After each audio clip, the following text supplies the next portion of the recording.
సహోదరి సహోదరులు, సమాజం నిన్ను బాగు చేయలేదు, సమాజం నిన్ను కంట్రోల్ చేయలేదు, సమాజం నీకున్న సమస్యకు పరిష్కారాన్ని ఇవ్వలేదు.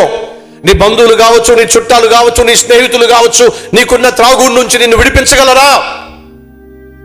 నీకున్నటువంటి వ్యభిచారపు తలంపుల నుంచి విడిపించగలరా?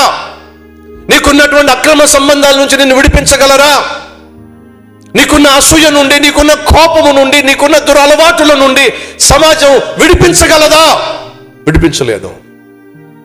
అమ్మ కానీ, నాన్న కానీ, భర్త కానీ, భార్య కానీ, ఎవరండి పాడైపోతున్న కొడుకును, పాడైపోతున్న కూతుర్ని బాగు చేయగలిగింది? సమాజం ఎంతో కొంత ప్రభావితం చేయాలని ప్రయత్నం చేస్తుంది, కానీ వల్ల పడలేదు. వాళ్ళ ప్రయత్నాలు వాళ్ళు చేశారు, చేతులు కళ్ళు బంధించేశారు, కంట్రోల్ చేసే ప్రయత్నం చేశారు. సమాజం వల్ల కాలా. ఈరోజు నీ జీవితాన్ని బాగు చేయడం సమాజం వల్ల కానే